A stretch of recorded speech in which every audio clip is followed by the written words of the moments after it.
Assalamualaikum warahmatullahi wabarakatuh. Bismillahirrahmanirrahim. Alhamdulillahi rabbil alamin. Wassalatu wassalamu ala sayyidina Muhammadin asyrafil anbiya'i wal mursalin wa ala alihi wa ashabihi wat tabi'in wa tabi'ihim bi ihsanin ila yaumiddin. Alhamdulillah, tuan-tuan dan puan-puan, saudara-saudari yang dirahmati Allah.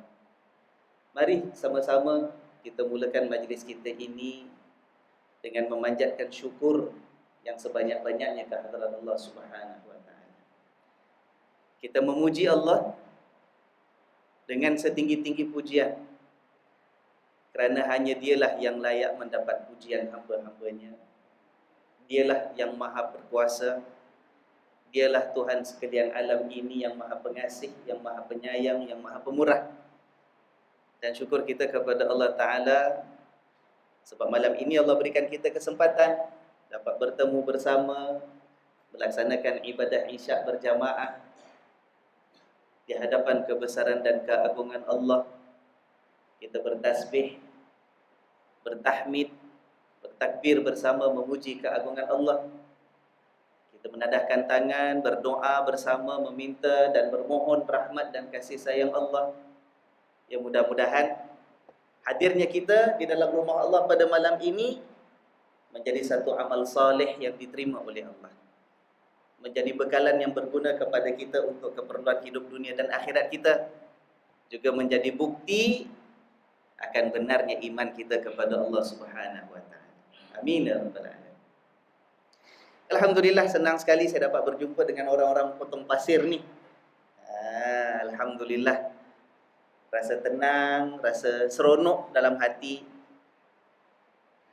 Saya diminta untuk berbicara tentang meraihkan apa? Meraihkan kepelbagaian, perbezaan. Saya nak mula dengan satu cerita dulu, cerita yang ringkas. Katanya, malam ini kita tenang-tenang ajalah, santai-santai. Tak nak stres-stres lah. Senyum-senyum kita. Kita senyum aja dapat pahala dah. Kalau saya duduk diam, tak cakap apa-apa, senyum. Dapat pahala tak? Oh, Masya Allah. Jadi jangan stres-stres, jangan pressure-pressure, malam ni tenang-tenang aja. Alhamdulillah. Satu kisah ringkas. Ada seorang alim, orang Mesir, namanya Syekh Muhammad Al-Ghazali rahimahullah. Dah meninggal dah. Baru beberapa tahun lepas dah meninggal. Semasa saya menuntut di Mesir dulu pada awal-awal 90-an, dia masih hidup lagi. Dapatlah bertemu dengan dia, hadir ceramah-ceramah dia. Ada satu kisah, almarhum Syekh Muhammad Al-Ghazali ini pernah pada satu ketika ada satu kumpulan orang-orang muda datang jumpa nak bertanya satu soalan. Kata, Tuan Syekh, kami datang ni nak bertanya. Ya, silakan. Apa hukumnya orang yang meninggalkan solat dengan sengaja? Apa hukumnya orang yang meninggalkan solat dengan sengaja? Ini macam soalan biasa kan kita dengar. Tak ada apa-apa, dia tanya hukum orang tinggalkan solat itu apa hukumnya kan. Tapi Tuan Syekh ni seorang yang bijak. Dia dapat menangkap ada tujuan yang tak berapa baik di sebalik pertanyaan itu. Sebab soalan ini bukan soalan straightforward, bukan soalan yang tanya jawab habis cerita. Tak. Dia ada latar belakangnya, ada background dia. Tuan-tuan agak tahu tak agaknya? Kenapa soalan ni bukan soalan straightforward, bukan soalan yang mudah? Apa agaknya permasalahan? What is the possible problem di sebalik pertanyaan? Agak-agak, tuan-tuan. Ini saya ceramah juga, saya tanya soalan ni, kita jawab juga ni. Takkan nak duduk ngowo je tengok sahabat tadi bercakap. Agak-agak tuan, apa masalah di sebalik pertanyaan ini? Tuan Syekh, apa hukumnya orang yang meninggalkan solat dengan sengaja? Kalau tuan-tuan kena tanya, agak-agak jawab apa? Apa hukumnya orang tinggalkan solat? Apa jawapannya? Dosa, haram. Ada jawapan lain? Cuba kasih jawapan lain, ada lagi tak? Apa hukumnya orang meninggalkan solat? Ya. Kalau kita ni orang biasa, tidak memahami masalah di sebalik isu ini, kita akan jawab haram. Senang kan? Jelas, mana ada orang persoalkan bahawa tinggalkan salat itu berdosa dan haram. Semua orang tahu. Tapi Tuan Syekh dia faham kenapa sebenarnya selama sekian lama, daripada dulu lagi para ulama bincangkan sampai sekarang, ada isu khilafiyah. Ada masalah yang dibezakan pendapat oleh para ulama tentang masalah orang yang tinggalkan solat dengan sengaja.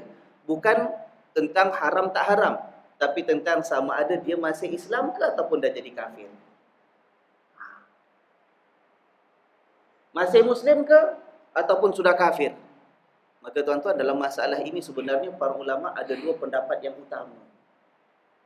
Satu golongan berpendapat bahawa kalau ada orang Islam mengucap syahadah, kemudian dia tidak solat, tinggalkan dengan sengaja, tidak ada alasan yang diterima oleh syariat Allah. Ada orang ataupun sebagian ulama mengatakan, maka terkeluarlah dia daripada agama Islam. Dah bukan orang Islam lagi. Ada pula golongan yang kedua. Sebahagian ulama yang lain pula berpendapat bahawa orang tinggalkan solat dengan sengaja dosa haram. Dan dosanya bukan dosa kecil, dosa besar. Tetapi dia tetap sebagai orang Islam. Selagi dia mengucap la ilaha illallah Muhammadur Rasulullah, selagi dia itu mengatakan Allah itu Tuhan yang satu, kalau dia tinggalkan salat dengan sengaja, dosanya besar, tapi tetap orang Islam. Nampak tak? Ada beza tak?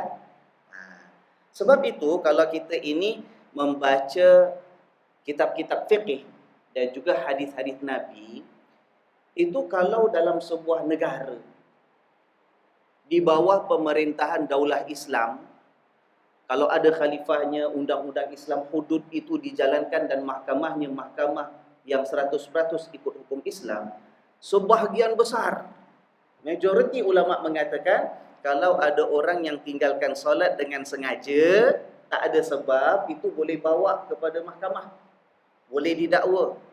Kalau didapati benar sengaja tinggalkan solat tak ada sebab, disuruh taubat. Kalau tak nak taubat, hukumannya apa tuan-tuan agak-agak? Hukumannya hukuman mati. Hukuman orang tinggalkan solat ikut pendapat majoriti ulama, bila didapati bersalah oleh tuan hakim, itu disuruh taubat. Kalau tak nak taubat, masih degil tak nak sembahyang, itu boleh dijatuhkan hukuman mati. Nah, golongan pertama tadi ulama yang mengatakan bahawa dia tu dah dianggap kafir, maka hukuman mati kerana dia murtad. Nampak tak tuan? Golongan kedua ulama yang katakan dia tak kafir, masih Muslim, tapi dijalankan hukuman mati bukan pasal dia murtad, pasal itu hukuman tinggalkan solat. Beza tau. Hukum mati. Golongan pertama kata sebabnya sebab dia kira murtad, dah bukan orang Islam lagi. Golongan kedua kata hukum mati, bukan kerana murtad, tapi sebab dia tinggalkan solat, disuruh taubat, tidak mahu taubat.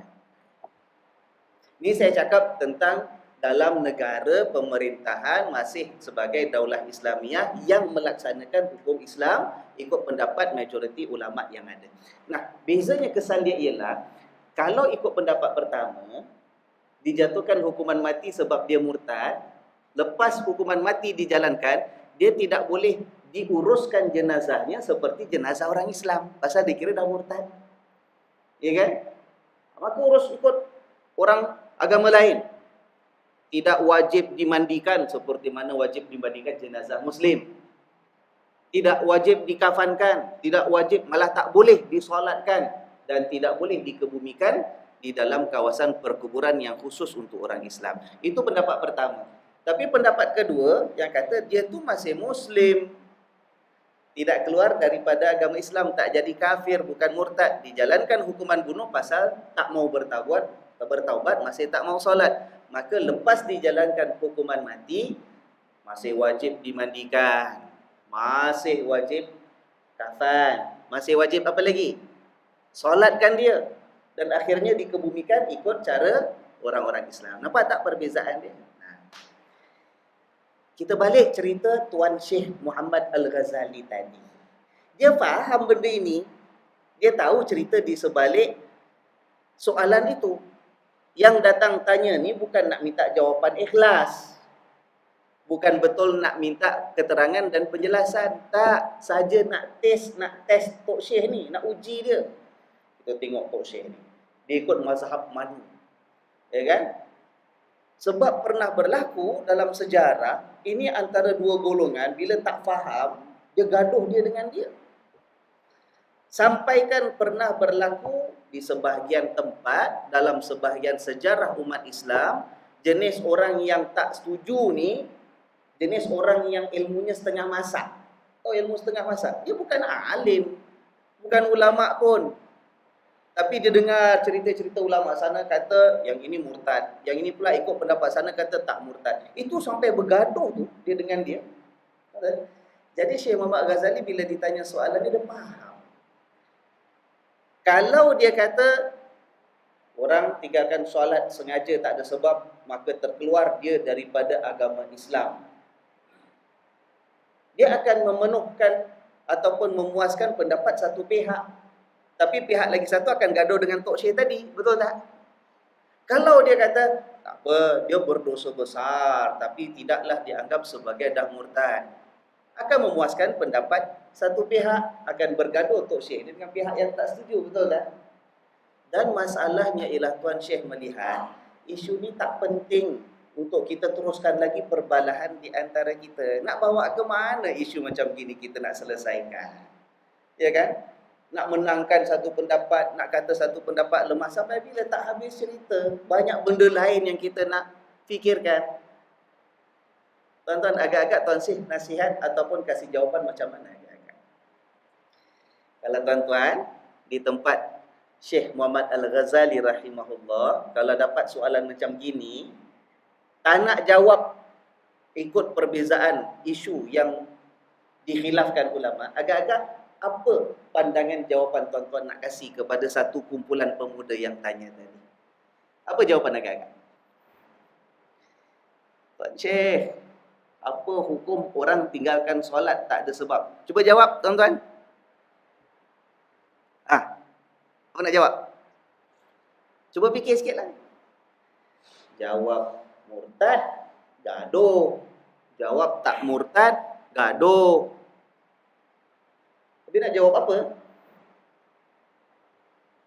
Ada idea? Oh, ilmu belum sampai sana. Masya Allah. Tawaduknya orang potong pasir ni. Rendah diri semua. Tuan Syekh kata, hukum orang yang tidak mahu solat tanpa sebab, hukumnya ialah kamu bawa dia pergi masjid, nasihat, terangkan, pujuk, ajar dan ajak dia untuk solat. Itu hukumnya. Setuju? Setuju?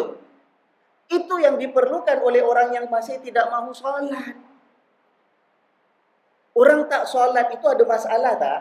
Yang tak nak solat, dia ada masalah. Yang dia perlukan ialah orang lain bantu dia selesaikan masalah dia.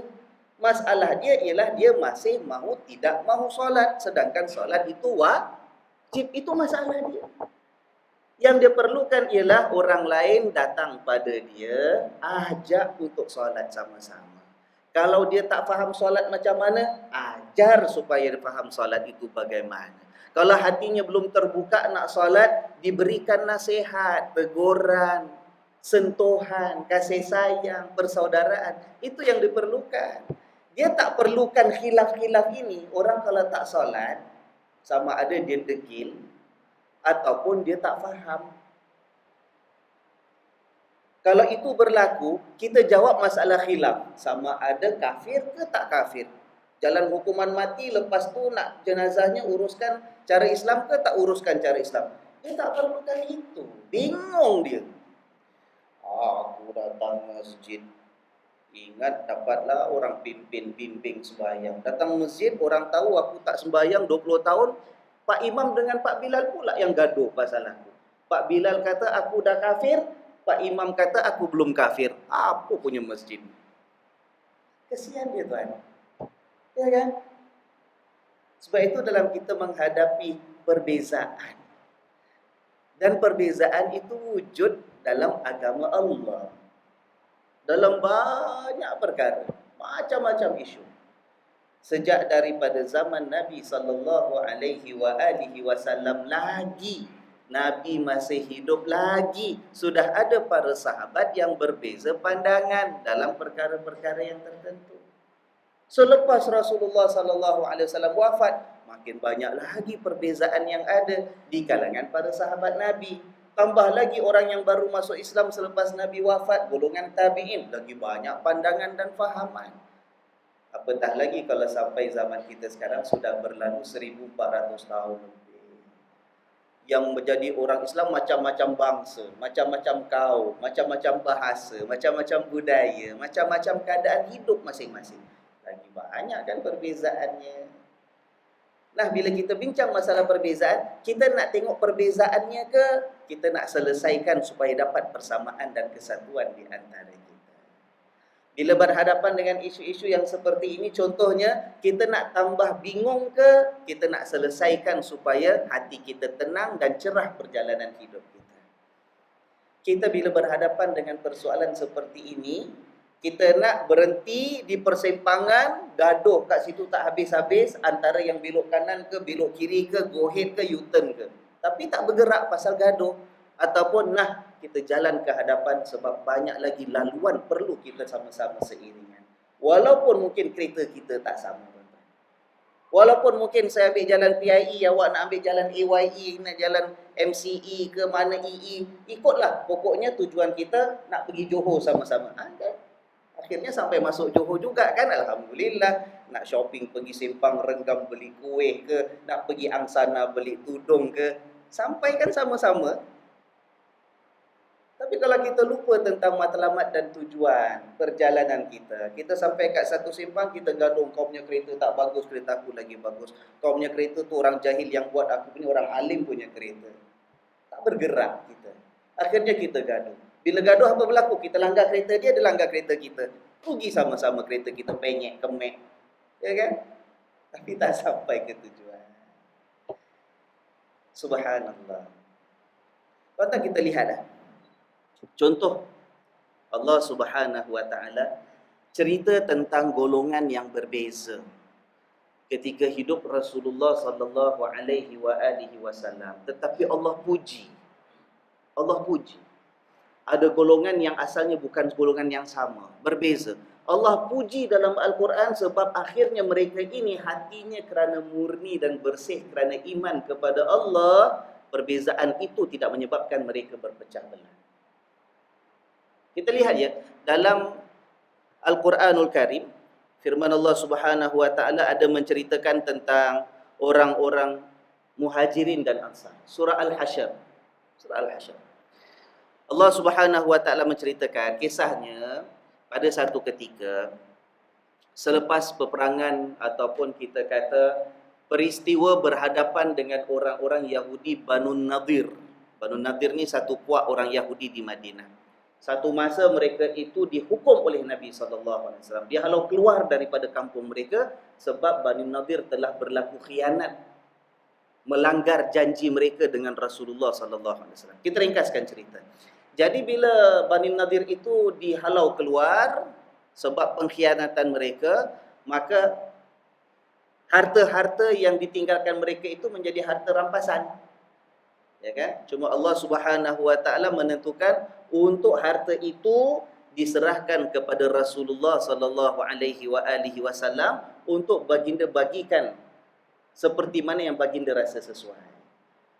Maknanya ini bukan satu peristiwa bila dah habis perang, harta yang ada bagi-bagi sama rata semua, tentera yang ada tak, tetapi diserahkan kepada Rasulullah sallallahu alaihi wasallam. Itu perintah Allah. Bila sampai serahkan kepada Nabi, Nabi bagilah. Ada sebahagian Nabi serahkan kepada keperluan keluarganya sendiri sebab keluarga Nabi tidak berharta. Ya. Lalu diberikan lebih, hampir ke semua harta rampasan yang ada itu diberikan kepada orang-orang muhajirin. Nah, ini selepas peperangan dengan Bani Nadir.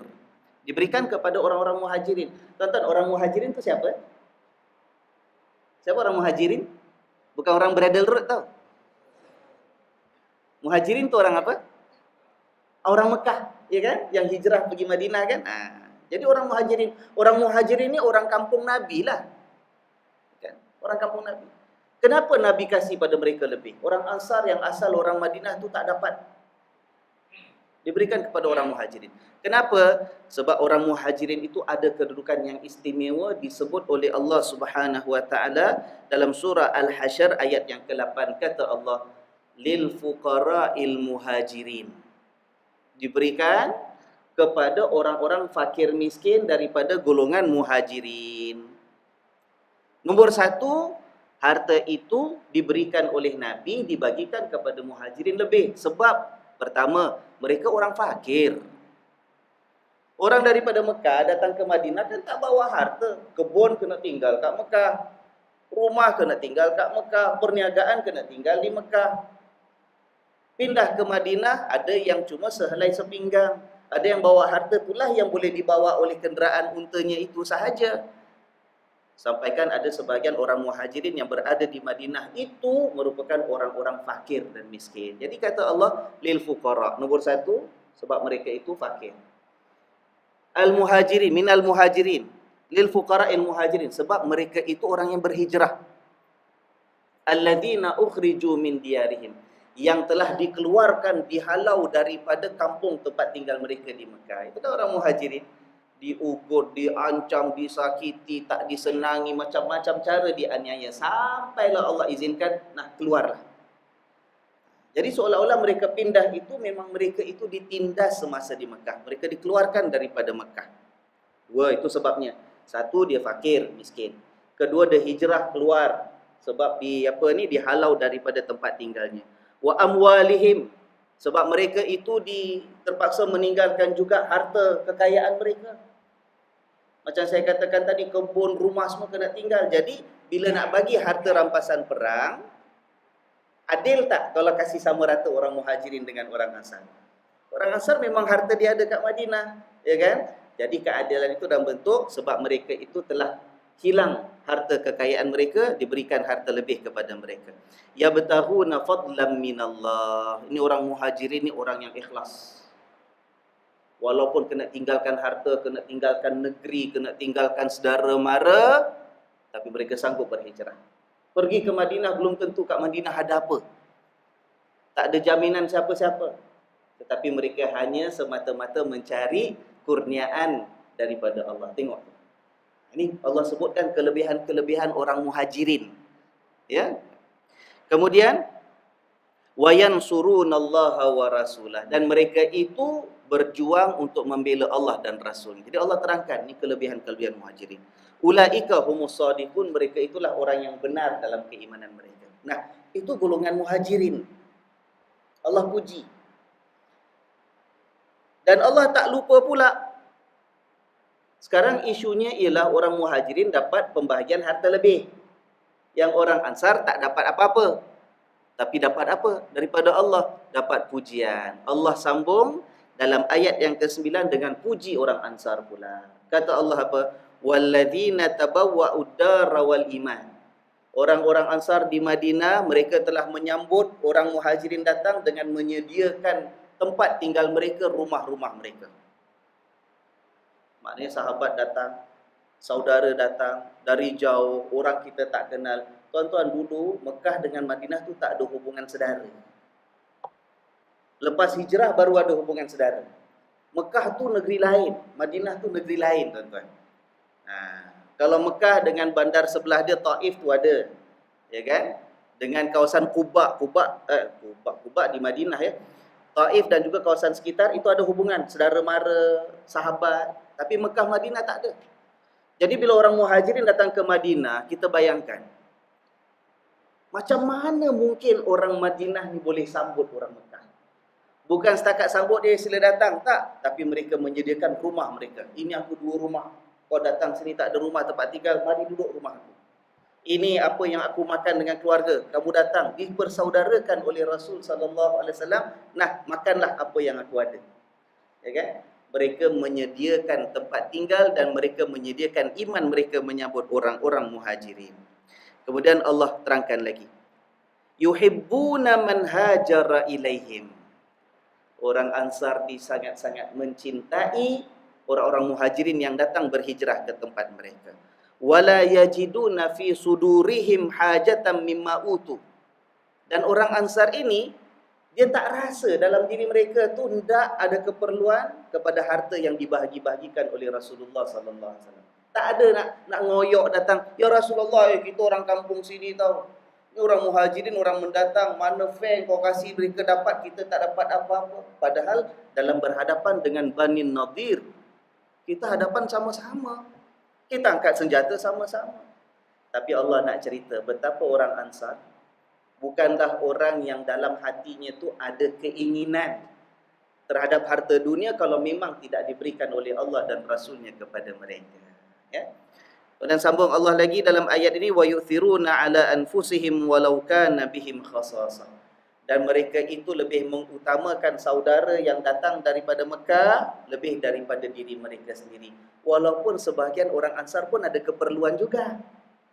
Orang Ansar tu kampung dia. Tapi sebagai orang Ansar pun tak ada, bukanlah orang mewah juga, tapi sebab iman dalam hati. Tuan-tuan lihat ya. Allah puji ni dua golongan. Padahal macam saya katakan tadi, muhajirin dengan Ansar tu lain. Malah dalam beberapa riwayat diceritakan, orang Ansar dengan orang Madinah, cara hidupnya tu tak sama. Ada adat-adat kebiasaan itu lain. Cara mereka berurusan dalam rumah tangga suami isteri, membesarkan anak, berniaga, hubungan jiran dengan jiran. Ada perbezaan-perbezaan budaya antara orang Mekah dengan orang Madinah. Sebagai contoh ya, pernah berlaku Sayyidina Umar radhiyallahu anhu mengadu kepada Rasulullah sallallahu alaihi wasallam. Mengadu apa? Mengadu bahawa istrinya itu belajar daripada orang Madinah. Apa kebiasaan orang Madinah? Orang Madinah ni satu kebiasaan yang orang Mekah tak biasa nampak, ialah isteri itu dapat kedudukan yang sama untuk bercakap dan berikan pandangan pada suami.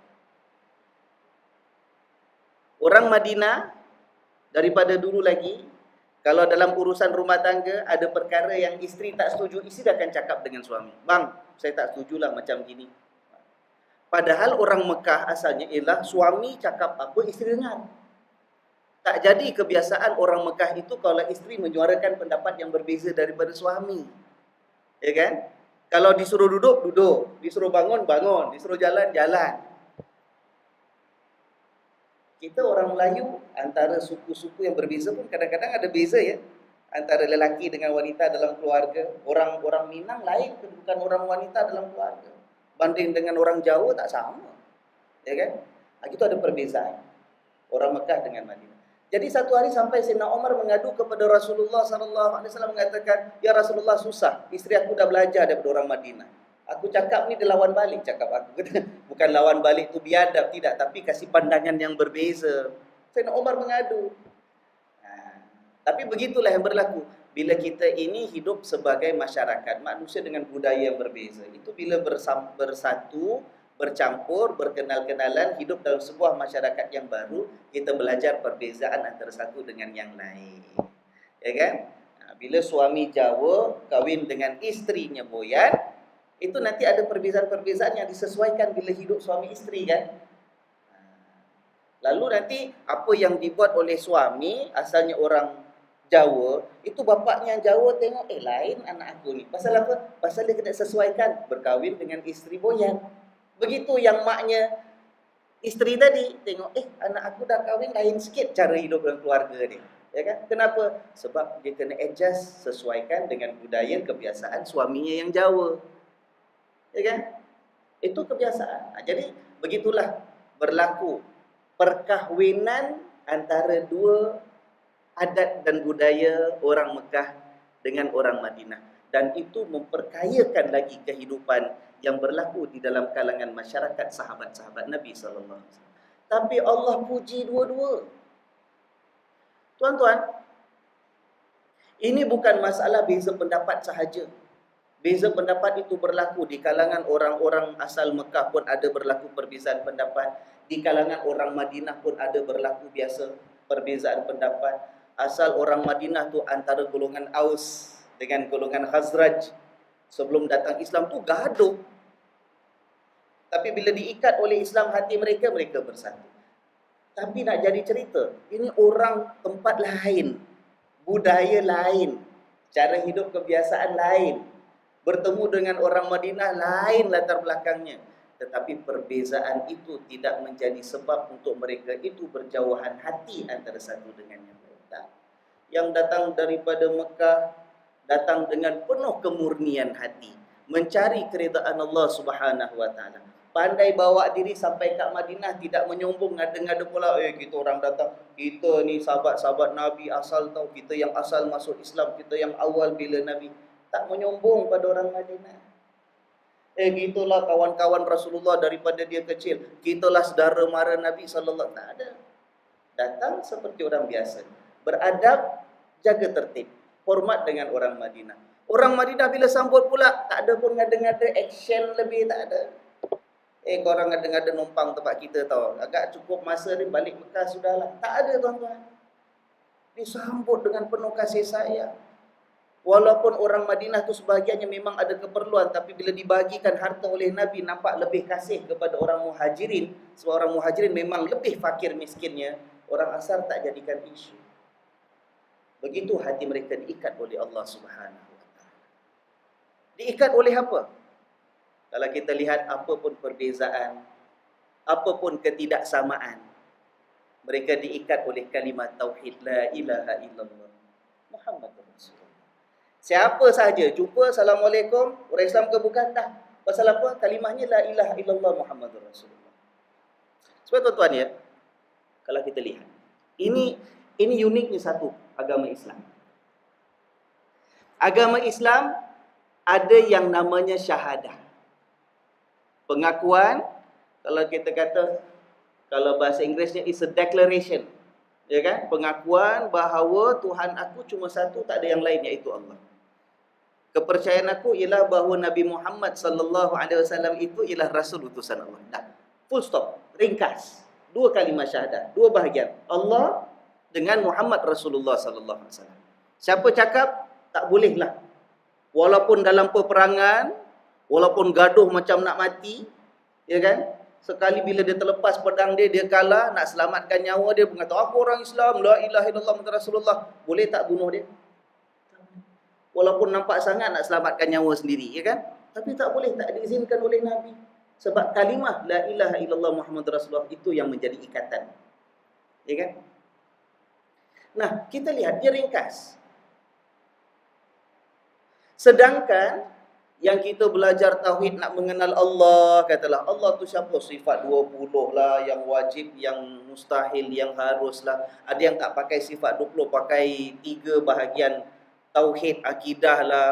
Ada yang macam-macam mazhab yang lain. Kemudian yang sifat 20 ni pun dalam pecahan dia ada perbezaan. Golongan Asy'ariyah dengan golongan Al-Maturidiyah pun ada beza. Padahal sama-sama Ahli Sunnah wal Jamaah. Ya kan? Apa pun perbezaan banyak-banyak. Pecah, yang ini pecah bagi. Apa pun pecahan dia, pokoknya dia balik kepada yang asas. La ilaha illallah. Cukup sebut, maka dipelihara. Nyawa dia, hartanya, kemuliaannya tidak diizinkan oleh Allah untuk diapa-apakan. Itu kan dah hadis Nabi SAW. Nyawanya tak boleh dibunuh, hartanya tak boleh dianiaya.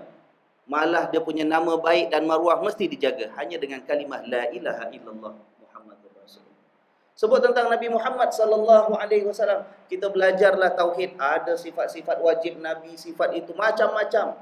Kita belajar berbagai aspek tentang Rasulullah sallallahu alaihi wasallam. Ada berbeza antara kita dengan kita. Kita melihat hadis Nabi, bagaimana para ulama menunjukkan, baca hadis Nabi pun jadi khilaf. Ya kan? Hadisnya sama, Ulama ni baca faham lain, ulama ni baca faham lain, tu jadi mazhab lain, ni mazhab lain.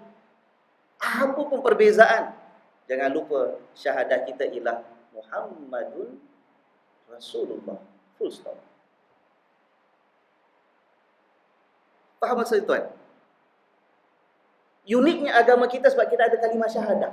Agama lain tak ada syahadah. Tuan-tuan, agama mana yang ada pengakuan lidah? Agama Islam yang ada. Alah tu Ustaz, iman tu dalam hati, ilmu kita mesti banyak, itu semua sebutan lidah. Justru Allah Subhanahu Wa Taala mengaturkan agamanya dengan menetapkan bahawa cukup hanya dengan sebutan lidah la ilaha illallah Muhammadur Rasulullah, kita kena terima dia sebagai seorang muslim, menunjukkan betapa luasnya agama Allah untuk kita menerima perbezaan-perbezaan di antara kita. Tuan-tuan, orang masuk Islam, kita nak terima dia jadi orang Islam, kita suruh dia buat apa? Mengucap syahadah kan? 2 kalimah syahadah. Kita ada cakap dia, awak nak masuk Islam boleh, tapi awak pilih mazhab mana dulu. Tengok boleh masuk join geng kita ke tidak. Kalau tak join mazhab kita, tak sama pendapat kita, bukan geng kita, saya tak nak terima awak jadi orang Islam. Awak tu pergi masjid lain punya imam yang mazhab awak nak ikut. Ada. Orang nak masuk Islam, kita terima cara macam mana? Asyhadu an la ilaha illallah. Detail tauhid, akidah tentang Allah nak pakai mazhab apa, itu belakang cerita. Saya terima awak mengaku tiada Tuhan melainkan Allah. Wa asyhadu anna Muhammadar Rasulullah. Awak nak ikut pendapat mazhab mana dalam memahami hadis-hadis Nabi, itu kita boleh cerita kemudian. Tapi saya terima awak sebagai umat Islam hanya dengan kalimah wa asyhadu anna Muhammadar Rasulullah. Tahu tak? Kenapa ya? Kenapa? Itulah syahadah yang mana perlu disebut bukan hanya oleh orang yang baru nak masuk Islam. Yang kita dah 18 keturunan orang Islam ni pun, setiap kali solat, paling sikit 5 waktu satu hari, kita mengucap syahadah tak? Wajib mengucap syahadah. Orang Islam wajib mengucap syahadah, walaupun bukan mu'allaf. Tiap-tiap hari, paling sikit satu hari berapa kali saya tanya, mengucap syahadah? Paling sikit minimum, tak boleh kurang daripada tu. Berapa? 5. Sebab apa? Sebab dia rukun solat tahiyat akhir ada asyhadu an la ilaha illallah wa asyhadu anna Muhammadar Rasulullah. Kalau kita tak sebut tahiyat akhir ada asyhadu an la ilaha illallah wa asyhadu anna Muhammadar Rasulullah, solat kita tak sah. Paling sikit 5 kali satu hari. Siapa cakap, oh mengucap syahadah, oh mu'alaf tu baru masuk Islam. Mu'alaf baru masuk Islam suruh sebut sekali. Kita yang memang dah Islam satu hari, satu malam, tiap-tiap hari paling sikit 5 kali. Kenapa ya? Dalam solat kita sebut, tapi luar solat kita letakkan syarat macam-macam pada orang untuk kita terima dia sebagai saudara kita.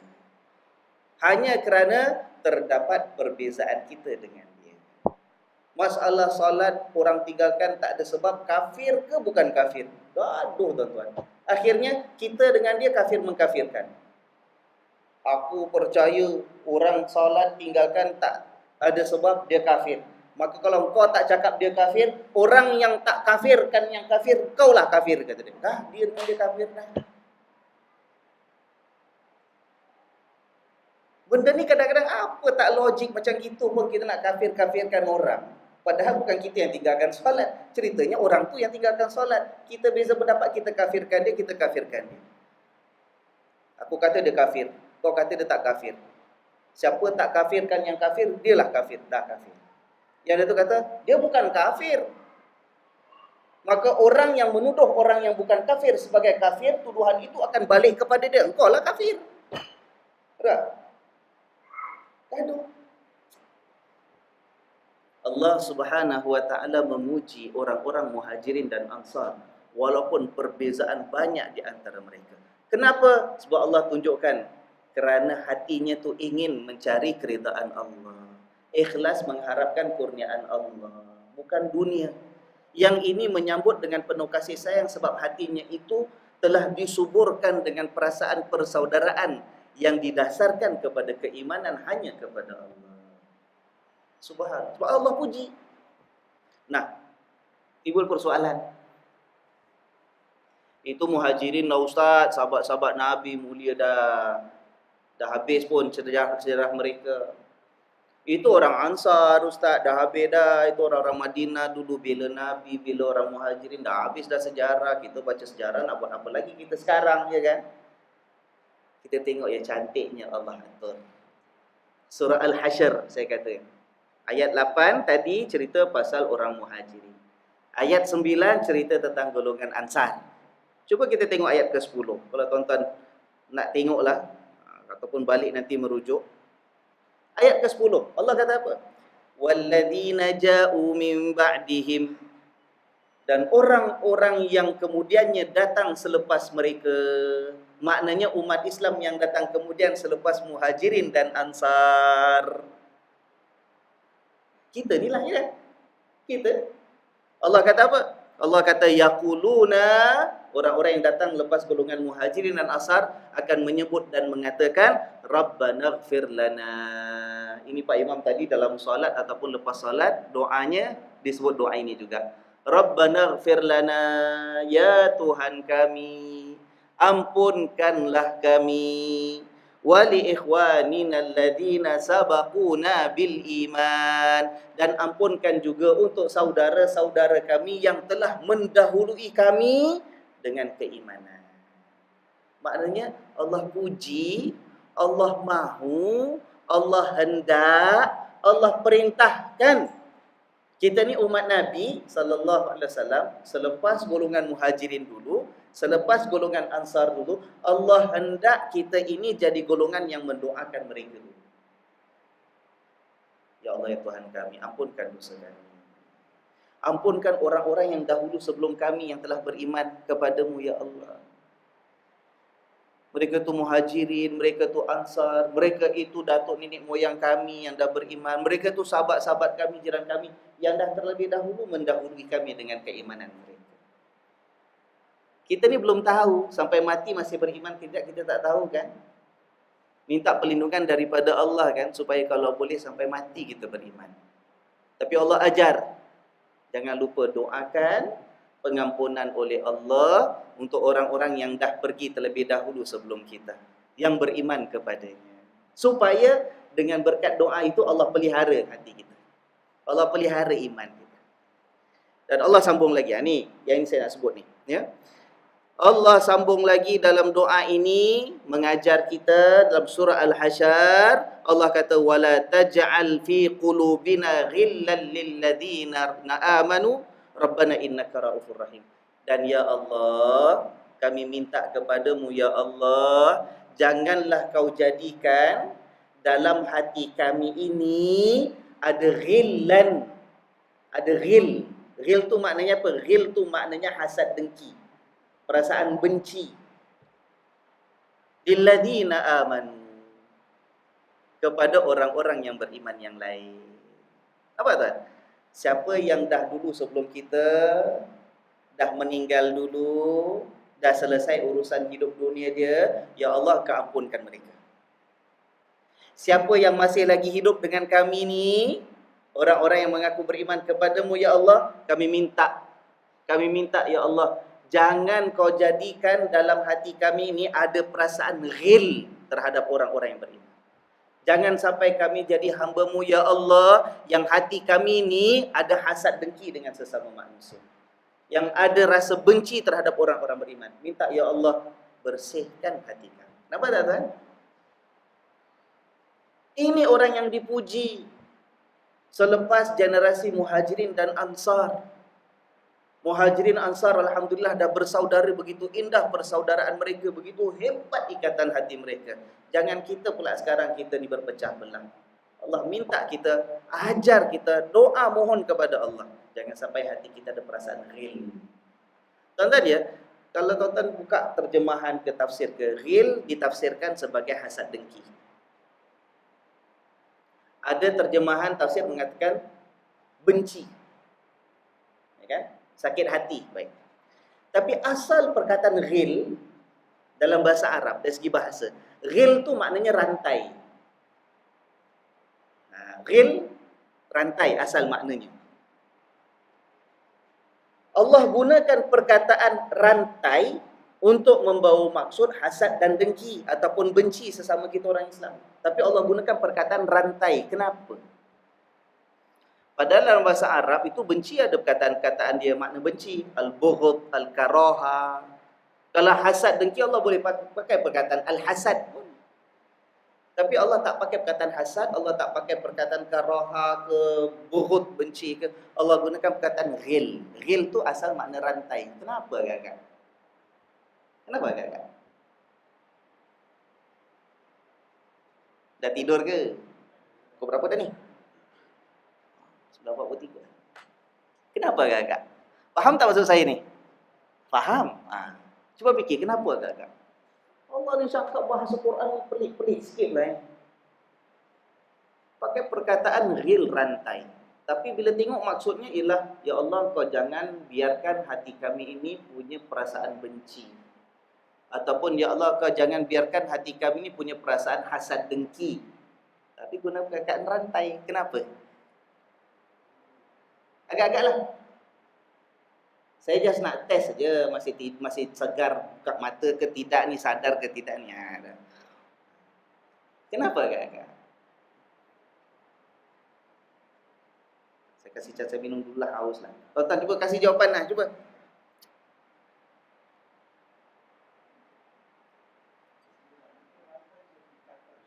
Rantai itu ikatan. Jadi kenapa pakai perkataan rantai sebagai ikatan? Padahal maknanya benci, hasad, dengki. Kenapa?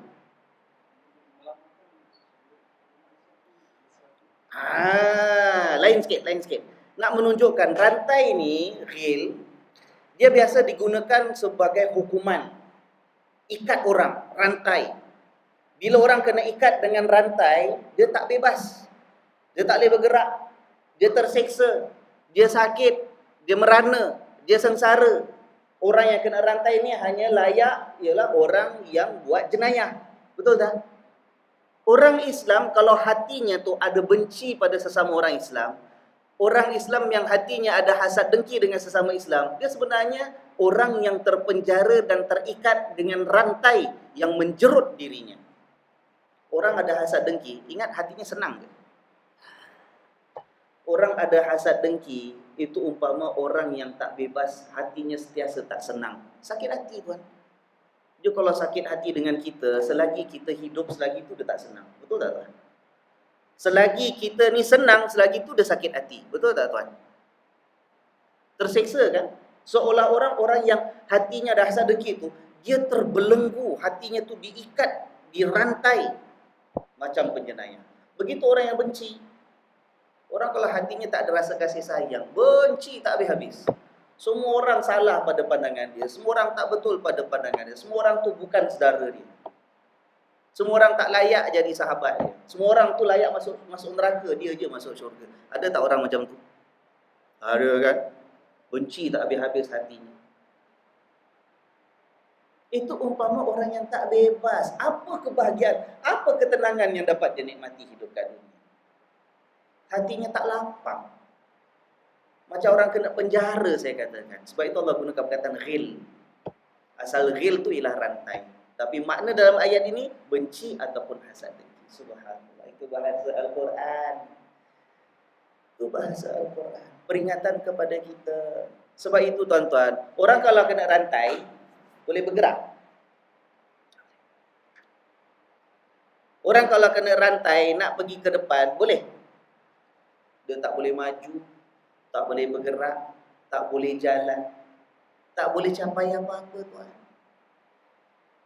Kalau umat Islam ini masih terus memilih untuk mempunyai hubungan antara umat Islam itu yang diwarnai kebencian, yang diisi hubungan umat Islam ini dengan hasad dan dengki, tuan-tuan, percayalah, kita tak akan ke mana dalam kehidupan ini, apatah lagi pada hari akhirat. Banyak masalah kita tak dapat selesaikan. Banyak benda yang penting yang perlu kita usahakan, kita tangani, semuanya akan tersangkut, tersendat, terbantut. Sebab kita kena rantai. Siapa yang rantai kita? Kita sendiri. Kita dalam kehidupan ini banyak cabaran. Banyak ujian yang perlu kita selesaikan. Tapi kita manusia, kita ni lemah. Ya kan? Mana ada manusia yang hebat? Ada. Kerana lemahnya kita, begitu agama Allah diatur untuk kita ini jalan bersama. Hidup berjamaah. Saling sokong menyokong. Wa ta'awanu 'alal birri wat taqwa. Tolong menolonglah antara satu dengan yang lain dengan kebaikan, dengan ketakwaan. Wala ta'awanu 'alal itsmi wal 'udwan. Jangan tolong menolong pula dalam perkara berdatangkan dosa dan menyebabkan permusuhan.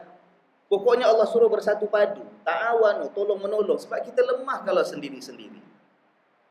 Masalahnya, macam mana kita nak maju bersama?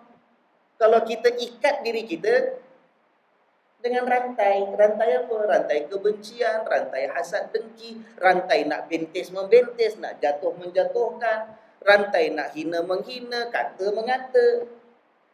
Itu rantai. Sebab itu masalah tak selesai-selesai, tuan-tuan. Apa guna otak pandai? Masalah tak dapat selesai. Puncanya sebab kita sibuk merantai. Susah kita. Diajar oleh Nabi SAW dengan ayat Quran yang ada, suruh kita bersatu padu. Wa inna hadhihi ummatukum ummatan wahidah. Allah tegaskan, dan sesungguhnya umatmu ini ya Muhammad sallallahu alaihi wasallam tidak lain dan tidak bukan ummatan wahidah, adalah umat yang satu. Tidak ada pilihan kedua, tak ada pilihan ketiga. Bukan maknanya kita suka-suka, aku nak kita pecah jadi 4 lah, bagus. That's not an option yang Allah berikan pada kita. Ummatan wahidah. Wa ana rabbukum. Dan akulah, kata Allah, Tuhan kamu. Fa'budun, maka sembahlah aku. Yang boleh mengikat kita jadi satu umat yang sama ialah sebab Allah. Wa ana rabbukum, dan aku adalah Tuhan. Tapi kalau kita dah biarkan hati kita penuh dengan ego, kita rasa kita lebih bagus daripada orang lain tu pendapatnya semua salah, tak macam kita saja yang betul. Akhirnya apa yang berlaku, tuan? Kita sebut tentang agama Allah, kita lupa tentang Allah. Kita cakap pasal agama Allah, kita bincang pasal agama Allah, kita lupa tentang Allah. Macam mana boleh kita lupa tentang Allah? Sebab Allah suruh kita bersatu padu, kita pilih untuk bergaduh. Sebab tuan-tuan ya, 1 jam dah ni, macam dah penat. Banyak-banyak takut lupa pula. Tuan-tuan ya, malam ni tadi mula-mula saya cakap tentang cerita. Ingat cerita Syekh Muhammad Al-Ghazali. Bukan Imam Ghazali tu lain. Ini Syekh Muhammad Ghazali. Cerita orang tanya hukum tentang apa? Orang tinggalkan salat. Faham dia punya isu masalah khilafiyah apa, tapi Syekh tu tunjukkan kebijaksanaan. Hukum dia ialah bawa nasihat, bimbing dia. Okay, itu satu. Kedua, saya cerita tentang bagaimana ditunjukkan contoh Al-Quran memuji umat Islam yang terdahulu, golongan muhajirin dengan ansar. Beza macam, tapi Allah puji. Surah Al-Hasyr tuan-tuan boleh lihat. Ya, kerana kemurnian hati, iman kepada Allah, kerana persaudaraan. Tapi Allah sambung dengan ayat yang ke berapa? 10 kalau tak salah saya. Allah hendak kita pula bagaimana? Ya, doakan pengampunan pada orang yang dah mendahului kita. Tapi kita dengan kita yang masih hidup, jangan minta dengan Allah. Jangan biarkan hati kita ada perasaan apa? Hasad dan juga benci. Dan Allah gunakan perkataan ghil yang makna asalnya apa? Rantai. Faham tu ceritanya? Penutup kelas, ni bahagian penghabisan.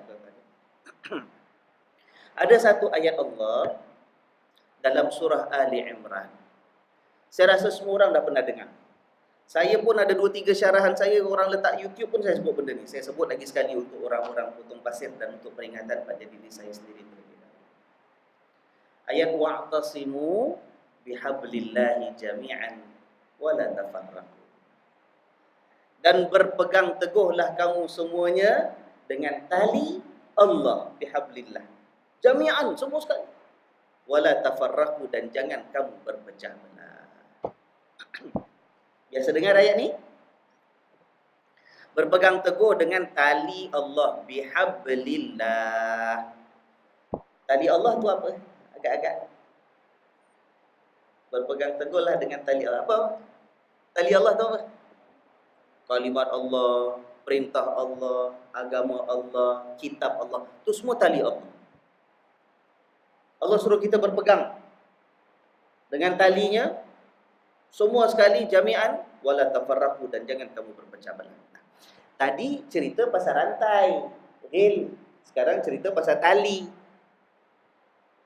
Kenapa Allah gunakan perkataan tali? Padahal maknanya mungkin makna Quran. Kalau makna Quran, cakap Quran kan senang. Wa'tasimu bi kitabillah. Berpegang teguhlah kitab Allah. Kan senang. Tali. Kalau maksudnya agama Allah, cakap agama Allah kan senang. Wa'tasimu bi dinillah. Dinillah agama Allah. Senang kan? Tapi Allah gunakan perkataan tali. Nak cari tali Allah tu kat mana? Talinya besar mana? Tali rapia ke tali goni? Ya kan? Tapi inilah bahasa Al-Quran. Allah nak gambarkan pada kita. Lihat ya, nombor satu. Yang namanya tali itu apa? Tuan-tuan, yang namanya tali itu ialah lilitan-lilitan benang-benang yang halus. Bila dililit benang 10, 20, 30 helai, jadi tebal. Bila tebal, baru namanya tali. Kalau dia cuma sehelai, itu namanya benang. Ya kan? Betul?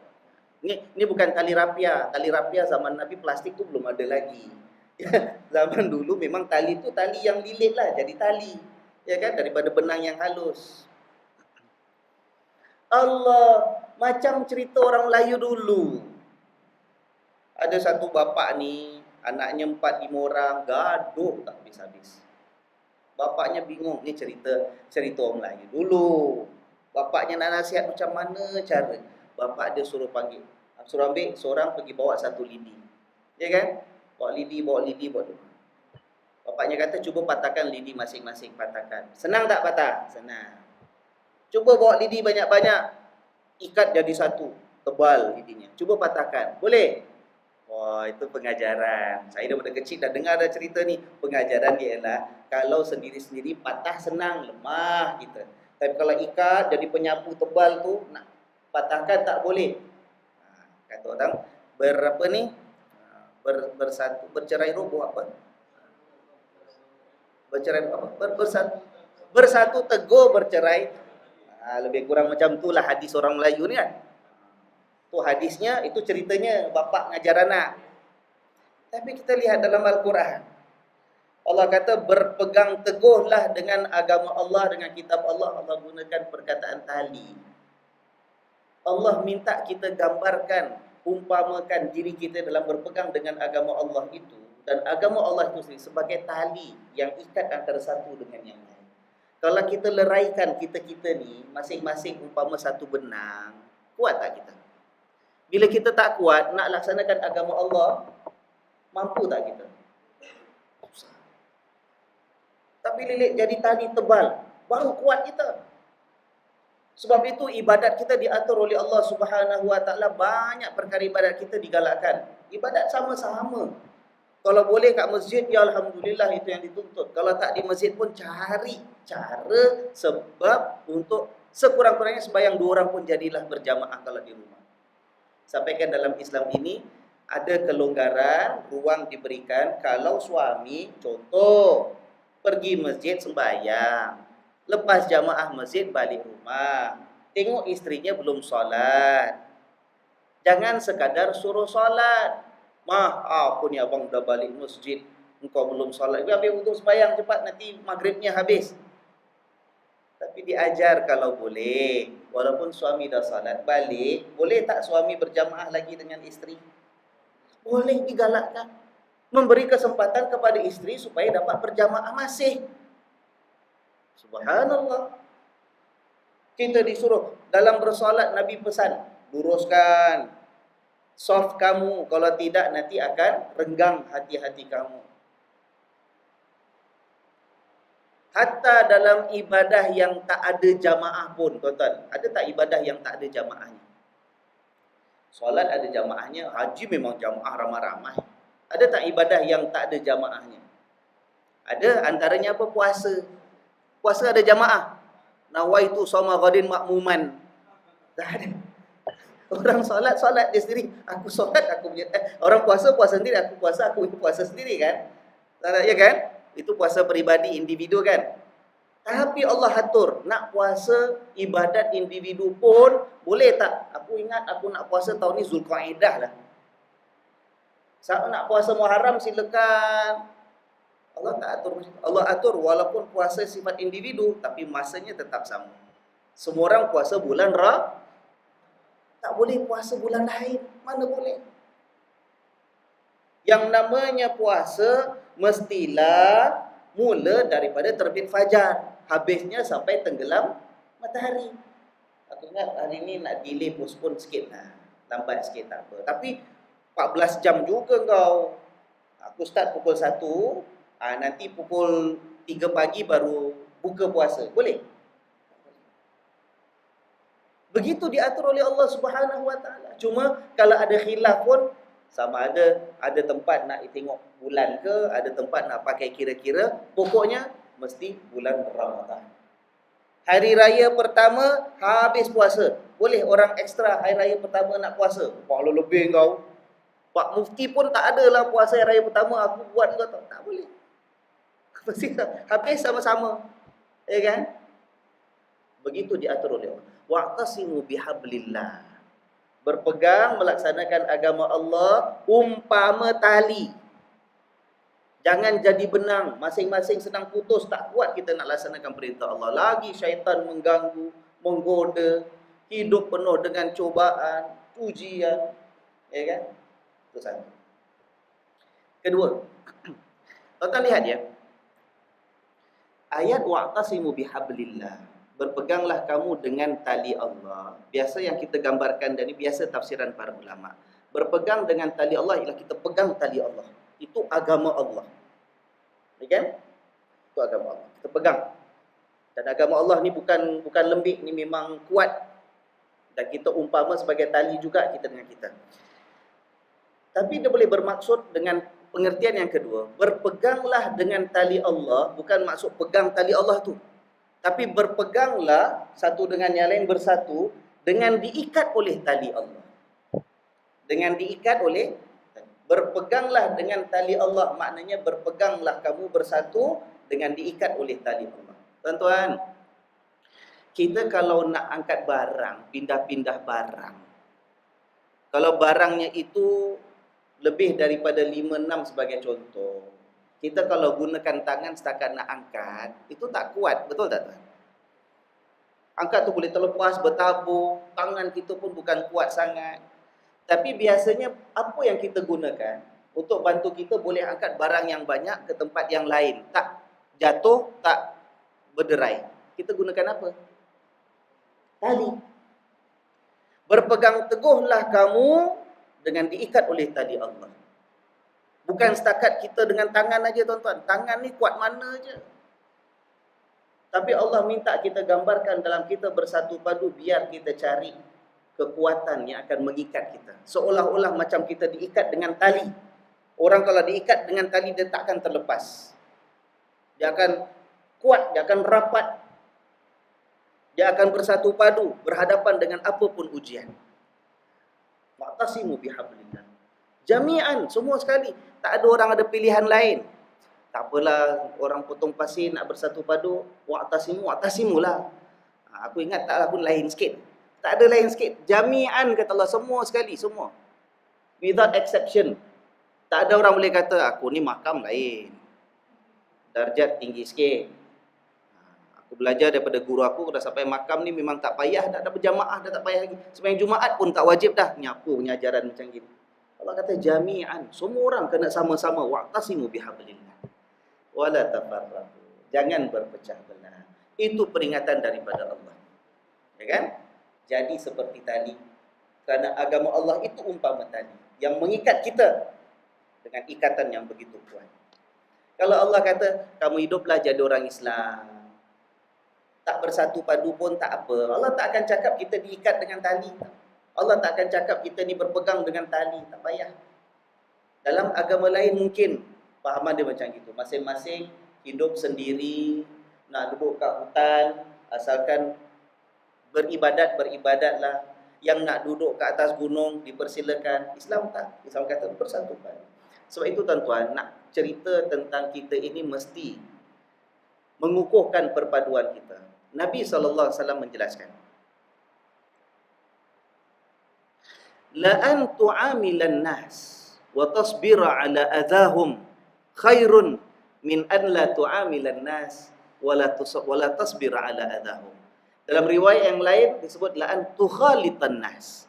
Kalau kamu itu hidup dengan bercampur aduk, bukan bercampur aduk, bercampur dengan masyarakat, campur dengan manusia, ya. Kalau kamu hidup bercampur dengan masyarakat dan kamu itu sanggup bersabar melayan kerenah masyarakat, kata Nabi, itu jauh lebih baik daripada kamu hidup tak nak campur orang kerana kamu tak sanggup nak melayan kerenah orang.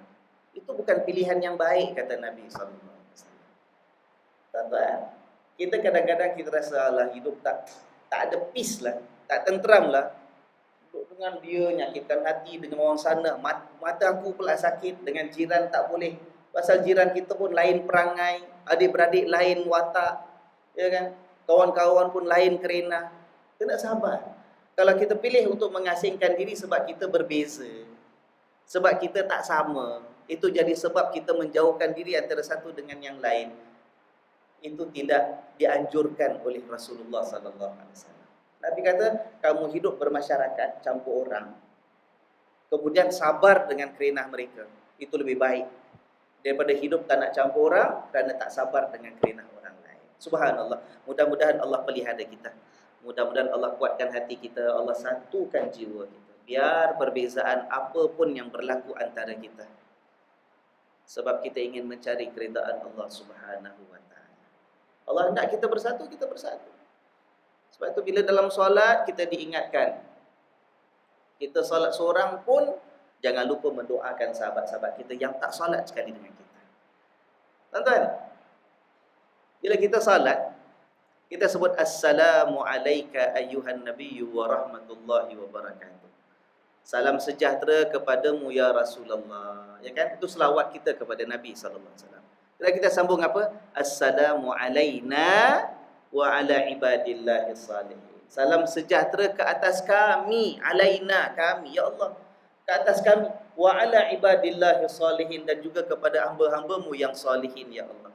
Kita sembahyang seorang, tapi diajar walaupun sembahyang seorang, doanya untuk kami. Ya Allah, peace, tranquility for us, ya Allah. Alaina. Tak ada ulama kata, tukar, kau kalau sembahyang ramai-ramai assalamu alaina, kalau sembahyang seorang-seorang takkan alaina, tak ada orang lain. Tukar jadi assalamu alayya, ke atas aku sahaja ya Allah. Tak ulang macam itu. Kenapa? Sebab kita sembahyang seorang depan Allah pun diajar jangan lupa sahabat-sahabat dan saudara-saudara kita yang lain. Untuk mendidik hati kita. Allah hendak melihat kita bersatu padu. Kalau tidak, Allah tak turunkan rahmatnya kepada kita. Nampak tak? Subhanallah, ya. Alhamdulillah setakat ini yang saya rasa sesuai untuk saya sampaikan. Dan mudah-mudahan dapat menunaikan hajat pihak masjid. Mudah-mudahan ada manfaat kepada kita bersama, ya kan? Mudah-mudahan Allah Subhanahu wa taala mengikat hati kita, memurnikan jiwa kita, mengukuhkan keimanan kita dengan berkat persaudaraan di antara kita. Dah selesai? Kita tutup sama-sama, mari kita menadahkan tangan, memanjatkan doa ke hadirat Allah Subhanahu wa taala. Allah pasti mendengar doa kita. Itu kita yakin. Dan Allah pasti menunaikan permintaan kita. Allah tak akan hampakan doa sesiapa pun di kalangan hamba-Nya. Kalau kat dunia kita tak dapat, di akhirat pasti tidak akan kecewa. Allah akan beri, kalaupun tak seperti mana yang kita minta, Allah akan beri yang jauh lebih baik daripada yang kita inginkan. Mudah-mudahan mari kita tadahkan tangan, yuk rendahkan hati. Bismillahirrahmanirrahim. Alhamdulillahi rabbil alamin. Hamdan katsiran yuwafi ni'amahu wa yukafi'u mazidah. Ya Rabbana lakal hamdu kama yanbaghi li jalali wajhika wa li'azimi sultanik. اللهم صل وسلم على سيدنا محمد وعلى آل سيدنا محمد. اللهم إنا نسألك رضاك والجنة ونعوذ بك من سخطك والنار. اللهم أصلح ذات بيننا وألف بين قلوبنا واهدنا سبل السلام ونجنا من الظلمات إلى النور برحمتك يا أرحم الراحمين. Ya Allah, ya Tuhan kami, Engkaulah Ar-Rahman yang Maha Pengasih, Engkaulah Ar-Rahim yang Maha Pemurah, Engkaulah As-Sami' yang Maha Mendengar, Engkaulah Al-Basir yang Maha Melihat, Engkaulah Al-Alim yang Maha Mengetahui akan segala keadaan diri kami ini, ya Allah. Sesungguhnya Engkaulah Tuhan yang satu, tiada yang layak disembah kecuali Engkau Tuhan sekalian alam ini, ya Allah. Engkaulah yang menjadikan langit dan bumi ini, Engkaulah yang memiliki dan menguasai segala yang ada di langit dan bumi-Mu ini, ya Rabbal Alamin. Ya Allah, ya Tuhan kami ini adalah hamba-hamba-Mu yang bergelar manusia. Tiada daya dan tiada upaya kami, melainkan hanya dengan bantuan dan pertolongan-Mu, ya Allah. Kami menadahkan tangan mengharapkan hanya rahmat dan kasih sayang-Mu, keredaan dan pengampunan-Mu. Jadikanlah kami ini hamba-hamba-Mu yang senantiasa mensyukuri nikmat-nikmat kurniaan-Mu, ya Allah. Jadikanlah kami hamba-hamba-Mu yang saleh, yang senantiasa mengejar keredaan-Mu, yang mengharapkan rahmat dan kasih sayang. Ya Rabbal Alamin, Ya Arhamar Rahimin, pandanglah kami dengan pandangan reda dan kecintaan. Pandanglah kami dengan pandangan maghfirah dan pengampunan-Mu, ya Allah, kerana sesungguhnya masih terlalu banyak kami menzalimi dan menganiaya diri kami sendiri. Seandainya Kau tidak ampunkan kami, sekiranya Engkau tidak merahmati dan tidak mengasihani kami, nescaya termasuklah kami dalam golongan hamba-hamba-Mu yang rugi, ya Rabbal Alamin. Ya oleh itu janganlah Kau pesongkan hati kami setelah Engkau kurniakan hidayah dan petunjuk-Mu kepada kami. Curahkanlah kasih sayang-Mu dan pengampunan-Mu yang seluas-luasnya untuk kami. Ampunkan dosa-dosa kami, ampunkan dosa kedua orang tua kami.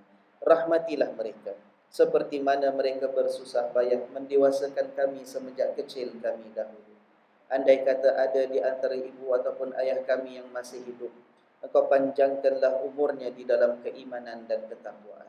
Engkau lindungilah mereka daripada segala bentuk kejahatan maupun keburukan.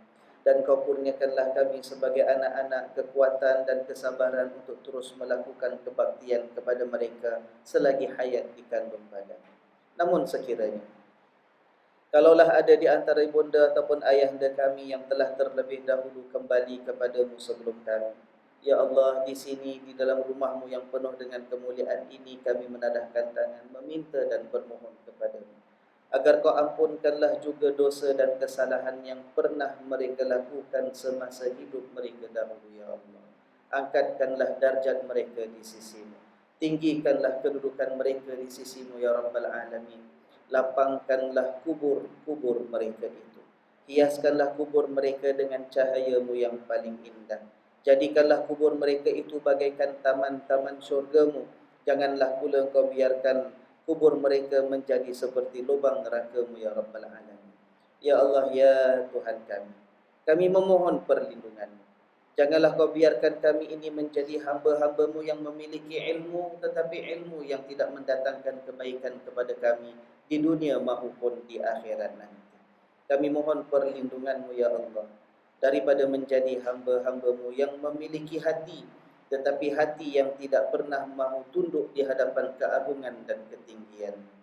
Lindungilah kami, ya Allah, daripada menjadi hamba-hamba-Mu yang memiliki nafsu, tetapi nafsu yang tidak pernah kenal erti puas dan kenyang melakukan dosa dan maksiat terhadap-Mu. Lindungilah kami daripada menjadi hamba-hamba-Mu yang memiliki lidah, tetapi lidah yang tidak pernah lembut menyebut nama-Mu, lidah yang tidak pernah basah membaca ayat-ayat-Mu. Lindungilah kami, ya Allah, daripada menjadi hamba-hamba-Mu yang memiliki mata, tetapi mata yang tidak pernah mahu tunduk malu di atas segala dosa yang kami lakukan. Mata yang tidak pernah sudi menangis, mengalirkan basahan insaf dan takut di pipi kami ini, ya Rabbal Alamin. Ya Allah, ya Tuhan kami mohon perlindungan-Mu.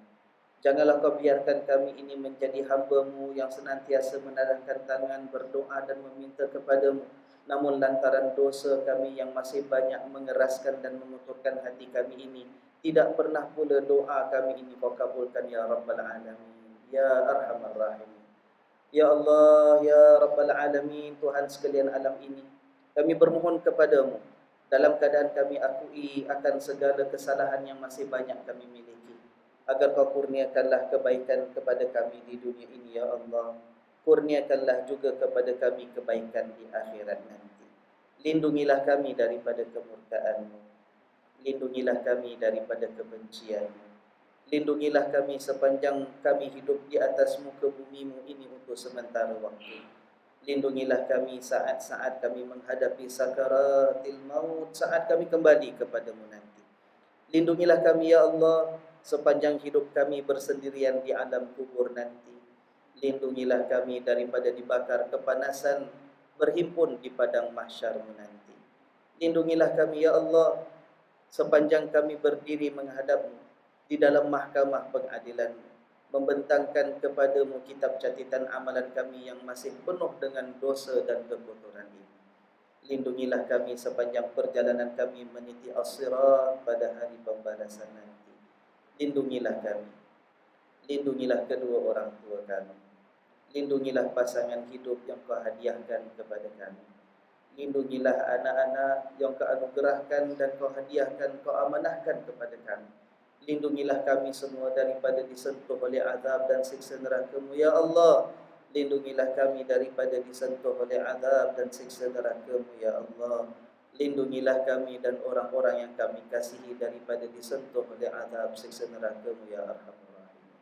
Ya Hannan, ya Mannan, ya Badi'as samawati wal ard, ya Dzal Jalali wal Ikram. Rabbana atmim lana nurana, Rabbana atmim lana nurana, Rabbana atmim lana nurana waghfir lana innaka ala kulli syai'in qadir. Rabbana wa taqabbal du'a, Rabbana wa taqabbal du'a, Rabbana wa taqabbal du'a birahmatika ya arhamar rahimin. Wa sallallahu ala sayyidina Muhammad wa ala alihi wa sahbihi wa sallam. Walhamdulillahi rabbil alamin. Sekian saja tuan-tuan dan puan-puan sekalian. Mohon ampun dan maaf kalau terdapat kesilapan, kesalahan. Kita ini sama-sama manusia, banyak kesalahan yang kita lakukan. Sebelum saya bangun daripada tempat ini, ada satu perkara perintah Nabi SAW yang ingin saya laksanakan. Nabi SAW pernah berpesan mengatakan, jika ada di antara kamu itu yang mencintai dan mengasihi saudaranya, maka hendaklah diberitahu kepadanya akan cinta dan kasih sayangnya itu. Maka dengan itu tuan-tuan dan puan-puan sekalian, dengan menyebut nama Allah, ingin saya nyatakan dengan penuh keikhlasan di hati, dan Allah menjadi saksi saya, bahawa saya terlalu sangat mencintai, mengasihi dan menyayangi tuan-tuan dan puan-puan semua sebagai saudara-saudara saya yang dipilih oleh Allah menjadi saudara saya. Mudah-mudahan Allah memberkati persaudaraan kita. Allah menyuburkan cinta di dalam hati kita. Allah mengikat hati kita dengan persaudaraan yang diridai olehnya. Dan mudah-mudahan kita bertemu bukan sahaja di dunia, kita bertemu juga di dalam syurga nanti. Tuan-tuan, saya meminta, kalau nanti tuan-tuan masuk syurga, boleh kiri kanan tak jumpa saya, cari dan minta kepada Allah, untuk saya pun dapat masuk syurga dengan tuan-tuan juga. Amin ya Rabbal Alamin. Wassalamualaikum warahmatullahi wabarakatuh.